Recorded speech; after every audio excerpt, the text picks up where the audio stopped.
Let's be real, life is messy. We all wrestle with loneliness, guilt, and shame. Having a supportive community and the right resources can make all the difference. That's why we started Healing Unscripted. We're just three friends on a mission to bring hope and healing. Whether you're struggling yourself or walking alongside someone who is, we're diving deep into the hard stuff. With insightful guests, real talk, and a whole lot of heart. Join us on Healing Unscripted. Hey everyone, welcome back to Healing Unscripted. I'm Jen, and we are excited to be your local mental and recovery podcast. Mental or mental health? Mental health. Correction. I like it. There's a lot of mental going on, but for sure. That was a great intro. Thank you. Yeah, I like it. We're keeping it. Hi everyone, I'm Liana. Hey guys, and I'm Laura. We are welcoming back Anthony to our show. We had him on a few months ago. Thank you, Anthony, for joining us again. Thank you for having me. We're really excited to help share something new that's going on in Steamboat. And Anthony is helping to kind of spearhead this new initiative, should we call it? Absolutely. Okay. Yay. It's pretty cool. So he's here today. We want to help him out by getting the word out. So Anthony, I'll let you take over and tell us what you're going to do. Tell us your thoughts and ideas. Oh, man. And most importantly is what just happened to spur this on. Yeah. Yeah. So as many people know, the Foundry inpatient treatment facility just closed its doors here in Steamboat Springs and moved all of their client base over to Broomfield. And that's left a lot of gaps here that are very needed in our community.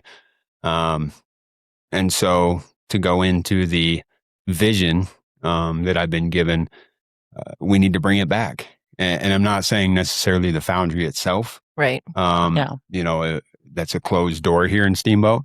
But the lack of the reintegration opportunities that a inpatient treatment facility provides for people struggling with substance use disorder and mental health issues, we need that around here in this whole valley, not just in the city of Steamboat, but the whole Western Slope could utilize this and benefit from it. And I feel like it's going to, over time, create barriers for people and have a big impact on our communities. Okay. Can we kind of go back to and explain to people, if they're not even familiar with the Foundry, kind of what was the Foundry doing before? Sure. Who were they treating? What was the treatment like? Sure. So the Foundry was, as I said, a short-term inpatient facility that focused on substance use disorder and mental health issues. Being it was an inpatient program, individuals could get referrals to come in and stay for a month and get central focus with therapists and substance use counselors and things of that nature to try to help bring them back from those things and find a new way of life. And how long was the normal treatment stay there? It was, that's the hard part. It was insurance dependent, but everyone pretty much stayed for a month. Okay. So, yeah, I know this is something that our community has been talking about for a long time as well. And the Yampa Valley Community Foundation has done studies. They've tried to do some long-term studies on how to help our recovery, drug abuse, and mental health here. So gosh, I feel like they would be jumping right on board to help us out with this. that would be nice. Was that the only one in the Northwest Colorado? There's one in Craig, but is it no, there's not an It's not an inpatient. It's not an out. inpatient facility. So that was the only one. And the problem that we're going to see here, working in the field I work in, where I help get people to treatment all the time. Now you add extra financial costs or Medicaid costs, trying to get them from here to anywhere within a 3-hour range of here to get that same help.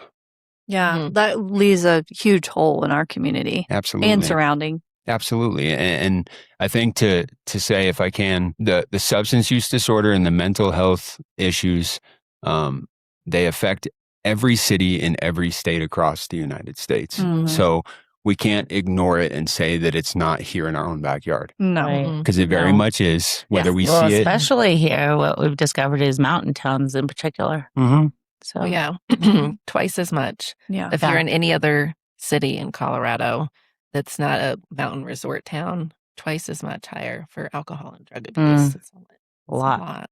So how did you get onto this vision? Being a person in long-term recovery who went to a long-term inpatient treatment facility, and I've traveled from one corner of the United States to the southernmost corner and been to conventions and meetings and seen functionality of what does work. And that's not even talking about the actual metrics or statistics, right? It's just what I've seen and what I've seen work for me. The day the doors closed, I just felt this drive that it had to happen. And the vision kind of just started to bring itself to me. And what is that vision? The vision would be, in the short form, hopefully purchasing that same property. It's already set up for that, but adding on to it, building more buildings, opening up the doors for not just what the Foundry was, which was a men's program only for a small amount of men short term, but to build more buildings and open up the opportunity for, single women with children in one facility, with a larger capacity and a more of a long-term situation. And then also another building for a larger capacity of men, again, long-term. And then also putting outpatient services, aftercare living and occupational training all on the same property. What are the pros to doing long-term over short-term that you've seen? It's a great question. So psychologically, it takes the average adult human a certain amount of time of repetitious behavior to create or form a habit or a second way of nature. So if it takes 30 to 45 or 60 days, and the common, example is smoking cigarettes. If it takes them, a month to 2 months of smoking cigarettes every day to create that habit long term, why can't we utilize that same concept in a beneficial way and do a 6-month to 1 year program, right? And retrain the brain to not symptomatically think that drugs and alcohol and mental disorder behaviors, thank you, are the way out or the way to cope. And we spend that 6 months to 1 year retraining the brain to find a new way of life, right? I think we up the percentage of chance. Back in 2018, when I went to treatment, the statistic was that 3% of every person who comes into a treatment facility or into recovery will actually get clean, stay clean, and find a new way of life. 3%? 3%. Out of the 65 guys I went to treatment with, myself and one other guy are still clean, staying clean, and successful in life. Wow. We can change that. Mine, I went to 14 months in a 12-month program. Yeah, the longer. Your brain needs so much time to heal. Like, look at 1 us month, 30 days. with Regen. Oh, yeah. It's it takes a year-long program that we committed to. Not quite the same, but it took a year to retrain our minds of how we see ourselves. But yeah. We're all special. Yeah. A lot of people go to treatment centers more than once. But yeah, but then you'd have less repeats. Like, Totally. So then it really, insurance wins, right? Because the insurance doesn't have to keep sending people and sending people.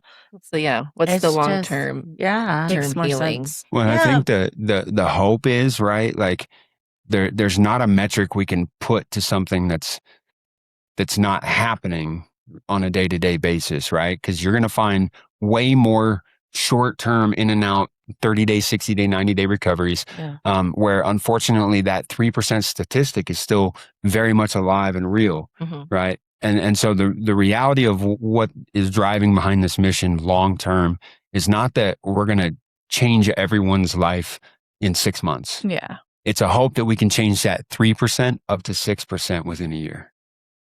That's I love that. It's double. It's realistic. And it's still so low, though. That's what's, Yeah. that's what's heartbreaking.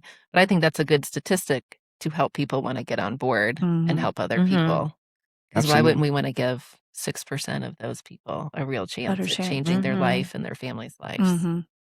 So how are you going about this? Like, what's the plan here with this vision?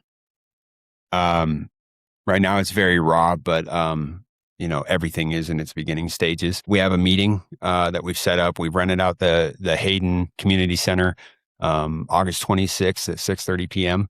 And right now this is a call to anyone and everyone who has even the smallest bit in their heart, a desire to see the change in their community that they want, to come and be a part of an open dialogue conversation about what they want to see. There's going to be people from many different occupations there, staff members who formerly worked at the Foundry, people who graduated the Foundry who are now successful members of the Steamboat and surrounding area communities. And yeah, it's just going to be a open forum for people to come and if not discuss things, if they have nothing to say, maybe to sit in and get a better understanding for what it is we are about to do, one way or the other. And to get an understanding for the need. I mean, I don't know if everyone in this valley understands what happens outside the bubble, you know? Yeah. I mean, it's a shock to a lot of people how much alcoholism and addiction is in this town. So absolutely. So it's just about awareness. I love that. 100%. You know, it's one of those things, right? Like if it doesn't directly affect you, if you don't have a family member or you yourself or whatever, and you don't see it on a day-to-day basis because it's not in your living room, doesn't mean it's not in your backyard. Yeah. Right. And to just come and at least get educated and have the, you know, the reality shown of what it is and the both negative effects it could have, but also the positive effects that it has had and is having, not just in our town, not just in our valley or our side of the slope, all across the United States. You know, it's changing lives for the better. You know, I had a conversation with someone this morning who I'd never met before. And as I started to explain who I am and where I came from, I had to stop and ask the lady, if I hadn't just told you that, would you ever know who I used to be? Right. And she couldn't have said that. She had no idea.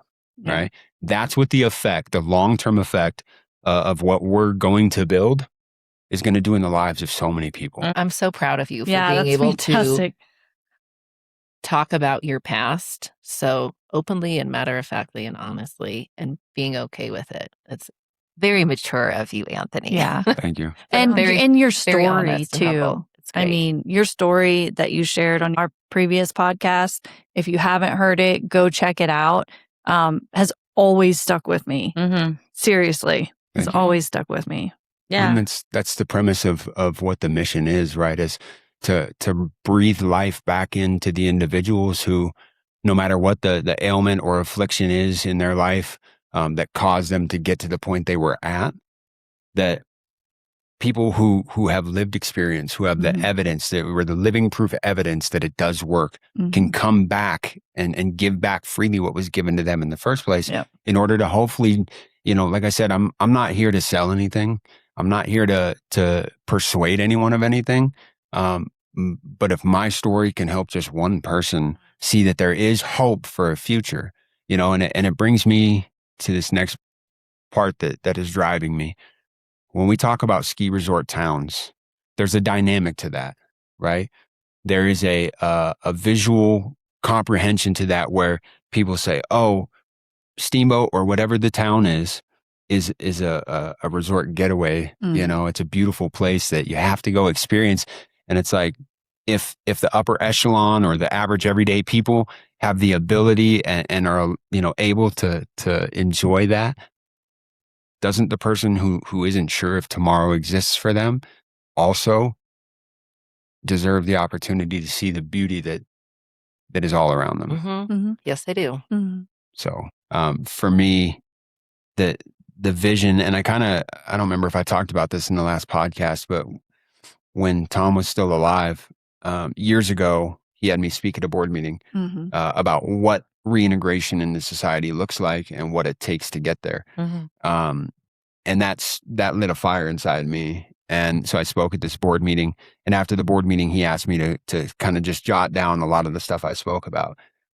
Me being the chaotic person I am internally, I took that and ran with it and drew up a short form proposal of what it would look like for someone like Tom and his board or whoever to invest and create this full reintegration. I drew up a short form proposal, met with 501c3s and financial advisors and all the things Oh, wow. and drew it all up. And I think maybe that answers the question as to what's driving me, right? Just before Tom died, he was ready to buy a house in Meeker to do a small version of it and start to go from there.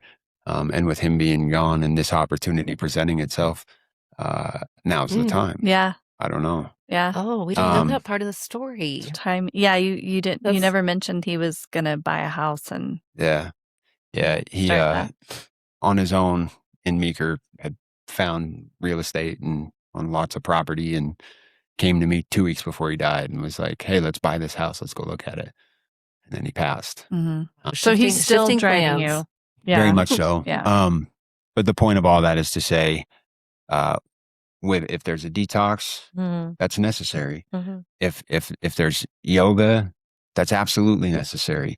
If there's long-term substance abuse counseling and treatment, that's 100% necessary, right? Like the point is the reintegration process has, if I could put it in a picture, it's a puzzle. It's a 1,000-piece puzzle, right?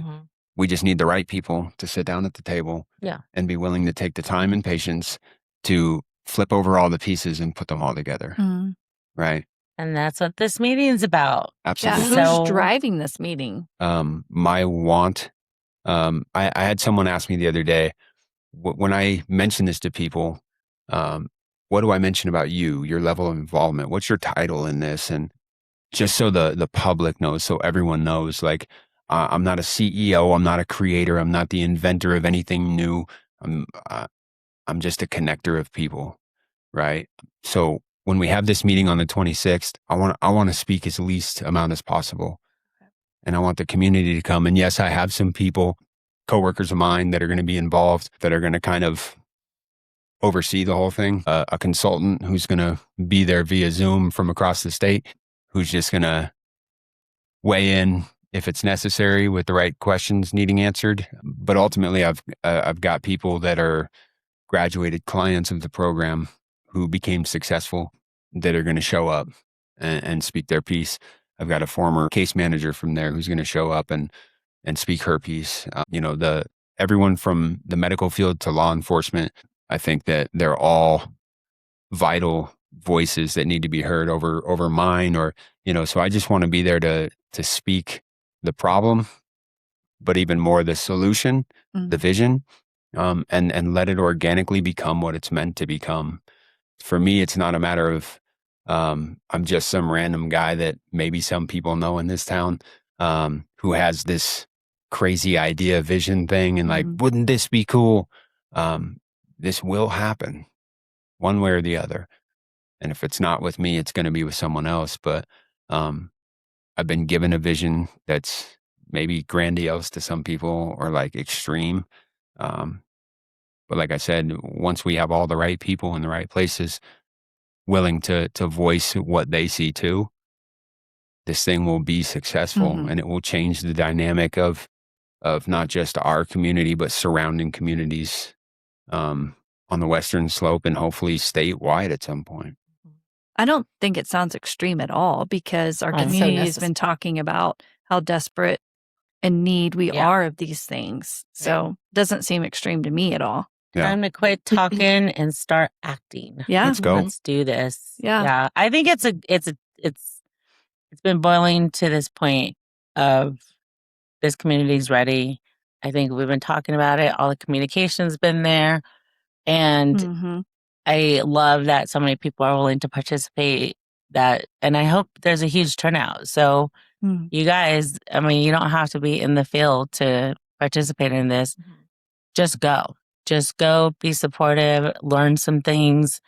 Everyone in the community that has someone in addiction or, is affected by it in any way should go, or not. Anyone who's just curious about why this is needed, just go. Let's pack this place. I agree. Is this going to be an open forum too? So anybody who comes, we can kind of absolutely share, or are we going to saving that for later? No, absolutely. We want everyone from both ends of the spectrum, those who are in support, no question, and they want to be involved, to those who have questions or concerns that need to be answered or spoken about. the event itself, the meeting itself is going to go for an hour and a half, and that should give ample time for not only people to speak the positive and everything towards it, but also for us to just have an open forum conversation, you know? And what would the next morning, like you walk away from this open forum, the next morning, what kind of feedback or phone call are you hoping to get? Everything. Everything. As vital as it is that we have this thing for people, it's just as important to get the phone call from someone who says, we don't want that here. Like if it's a great phone call that says, hey, I want to invest. How do I do that? Doesn't matter what it is. I'm not calling you to bring your checkbooks or your trust accounts or whatever. You can invest your time. You can invest your energy and I've seen something in this community, right? And I won't use any names, but I've seen select people who, and I've called them privately, right, to this meeting, and it's not for their checkbook, right? And it's not for who they know who has the checkbook or whatever. I've seen what's in their heart, and I want to know how it works in their mind. Because that's, like I said earlier, the organic formulation of this thing is the only way that it's not only going to function and work, but be long-term sustainable for change. Well, thank you, ladies, for having me and for this time to talk about this important issue. And for anyone out there who wants to show up and either show support or ask your questions or voice your concerns, come and join us August 26th, 6:30 p.m. at the Hayden Community Center. We'd love to see anyone and everyone there. Let's do this. That's right. Woo! Thanks, everybody. Thank you. So proud of you. Thanks. Yay!